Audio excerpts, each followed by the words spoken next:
So hi everyone, back again. So here I am notching the piece of tube which I'm going to fit into the cage, the back legs of the cage.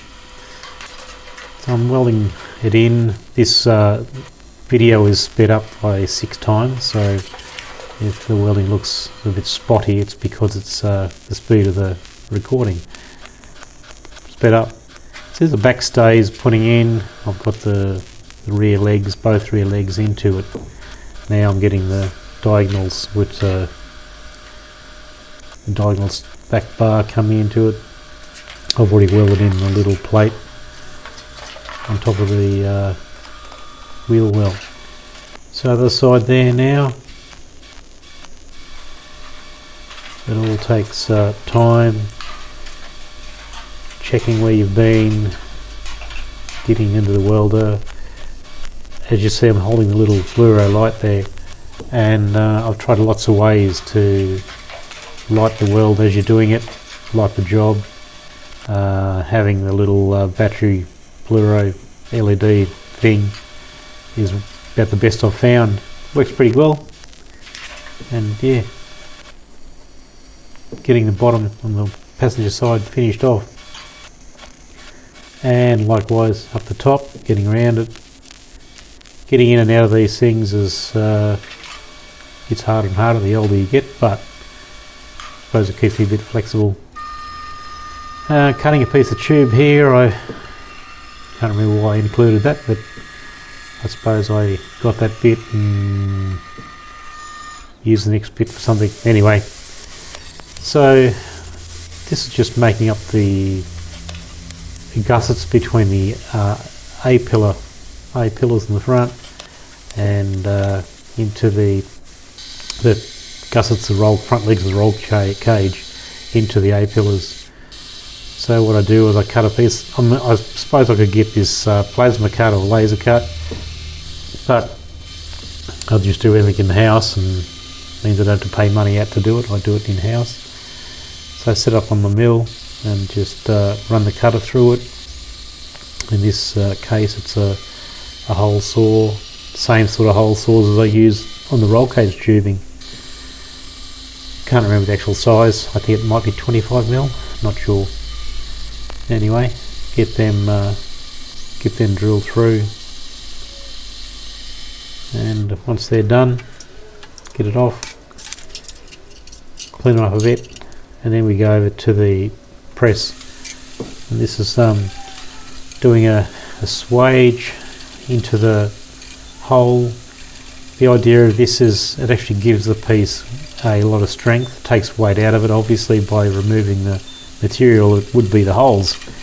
And then you put the swage in, or the flare into it, which actually makes it quite stiff, so that when you weld them into the body of the car, between the roll cage and the A pillar, it just makes the whole member really incredibly strong. And so there they are.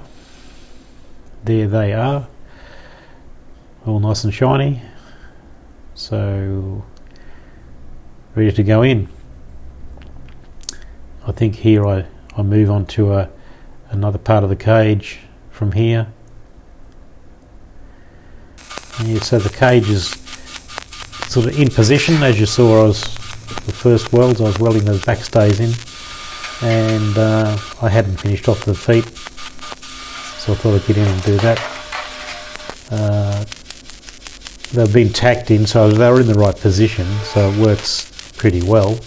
But you can come back and do this sort of any time through the process of the build. I suppose it's good to get it done early, so you're not rolling around an intrusion bar and trying to, because every bar you put in just creates a bit more hassle for you. And now these little bits here, because there's another 3mm piece. The roll cage is right on that box section going across, and that's about the strongest part of the whole body shell in that area there. So it was a good idea to get it right over the top of that section, and then weld the 3mm sections into it. Once again, this is about 6 times speed, I think, and letting you watch the weld go in. It's always interesting welding into a body shell. Some body shells are quite good to weld into. Some of them are the steel content just makes it really hard. This one wasn't too hard, it was very clean, although it does have the prime on it, but I welded through the prime really easy.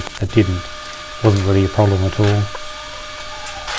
So when you go through and you get all of that one made and welded off, you go and make yourself another one and you put that in. I always spray the inside of the boxes, and that's a special paint. It's called Weld 2, and it's like a copper heat. It's made to be welded through, and that gives you good rust and so on. Get rid of rust. I'm a bit out of sequence here. These back legs, I'm just showing them cutting in. Well, obviously I've shown them welding before. I'm out of sequence. It's a little bit hard to go and unedit in editing, so I'll just look it in there. So now we've got the crossbars, and ripping through the crossbars here, getting them into position. I've already aligned the cut bar, so you've got the bar that goes from the up high on the right down to the left. As we're looking at the car, that's a solid bar, and the two other bars are cut onto it. I always put a string through, or some sort of a device to hold that straight to get a good straight line. So yeah, continuing welding that off. Really put my back to you all, but that's the best I could do. Continuing welding off, making sure I'm getting good penetration, clean welds, and so on. So back to the guillotine. Cut myself off this section here, and I've got this pattern that'll make up my gusset that goes in the middle of the cross. Just mark that out, as you can see, and I'll put it back in the guillotine here and get it to size. Once again, they could be plasma cut or laser cut, but I do them here in house. I don't have to pay anybody, so yeah, get them cut up, as you can see, and back onto the mill. And once again, we're going to do a hole through it. Just take a little bit of weight out of it, and also I'll do the swaging again to give it a bit of strength in it. And there's two pieces of packed together there. I always put a piece of like a craft board or something like that underneath. I just drill into it with the cutter. That's working pretty well. So there's the two of them ready to go. Now I'll do my little swage pressings. It sort of gives it a nice finish too, so I'm thinking about getting a better press, but anyway, that's the one I've got at the moment. So there we have it. Now I'll roll it around a piece of roll cage tube, as you can see here, and you've got to sort of just hand roll it around and then just give it a gentle tap to get it back in to be a nice radius around. I've already, you can see, already cut out the sections that'll fit back. You can see the actual texture marks there. That's a little bit out of sequence, but anyway, that's how I do it.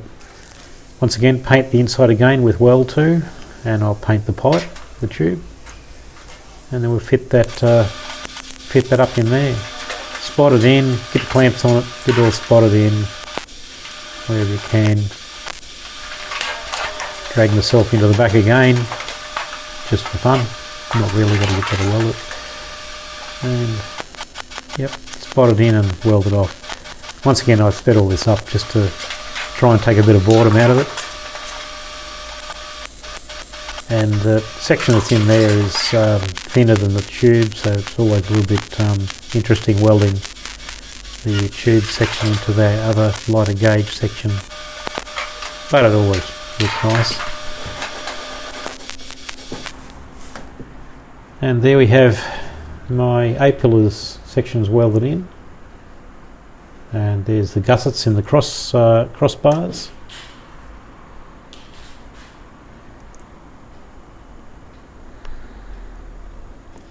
And I've got another through cut to do. That's just showing the camera setup, I suppose. Just a skirt around the workshop to see what's in the workshop at the time. It's a BMW my own BMW. And so these bars I'm cutting through here are the side intrusions. And that's setting, already obviously predetermined the angle and angle of the cuts and so on. Once again, a little light, and then just roll around and weld it all the way around, making sure you get good penetration, good heat.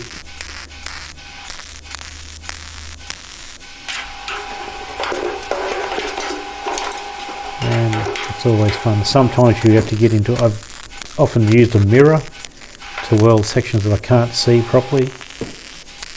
There's always a way. It might take longer, but there's always a way to do it.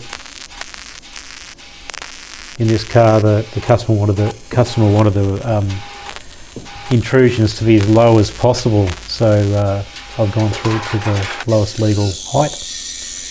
And just another couple of through cuts. I think these might be the last couple of cuts. Yeah, there they are. I haven't shown the angle cut, but obviously I've done it. But there's those two, there they are tacked in, and now I'm welding them off. These are the seat belt harnesses that they're going to tie back to. Here, the customer's going to have the seat belt wrap around that bar and back on itself, which is the same as I have in the BMW, and I think it's the strongest and the most effective way. I'm actually saying there that that's the last of the bar install. So that's it, all primed and ready to go. I always give the car the cage a prime, so it stops corrosion from the time it leaves me. There's a little KME tag I put on the cage with the cage number and so on. And that's it. So I hope you've enjoyed the build so far, and please like and subscribe if you feel you've enjoyed it, and give it a share and so on. Until the next one, I'll see you then.